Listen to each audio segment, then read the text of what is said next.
অবৈধভাবে বসবাস করছে, যারা আজকে আমাদের 17 সালে আমরা তাদেরকে মেহমান হিসেবে এদেশে আশ্রয় দিয়েছিলাম। আপনাদের মনে আছে কিনা আমি জানি না, প্রত্যেকটা ঘর থেকে এদের জন্য চাই, মুড়ি, যা কিছু আছে তা দিয়ে আমরা এই রোহিঙ্গা মানুষদেরকে আমরা সাহায্য করেছিলাম। সুতরাং এখন আর সেই সাহায্য অনেক জায়গা থেকে আসছে তাদের জন্য, দেশ বিদেশ প্রত্যেকটা জায়গা থেকে, সরকার থেকে সাহায্য আসে প্রত্যেকটা জিনিসের মধ্যে। আজকে আমরা ফিলিস্তিনের মধ্যে একটা জাতিতে রূপান্তরিত হয়ে যাচ্ছি।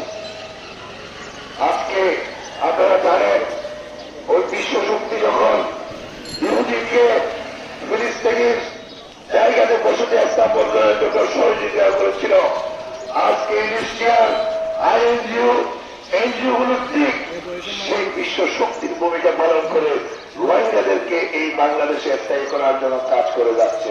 সেটা আমরা দেখতে পাচ্ছি স্থায়ীভাবে বসবাস সৃষ্টি করার মাধ্যমে। আমরা এর তীব্র প্রতিবাদ জানাই। আজকে উকিয়া টেকনাফবাসী আমরা অত্যন্ত কষ্টে আছি। উকিয়া টেকনাফের সমস্ত নদীগুলো আজকে রোহিঙ্গাদের বর্জ্যের কারণে ভরাট হয়ে গিয়েছে।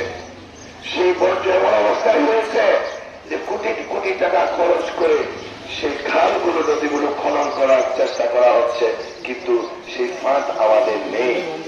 আজকে চাকরির ক্ষেত্রে বৈষম্যহীন উকিয়া টেকনাফের মানুষ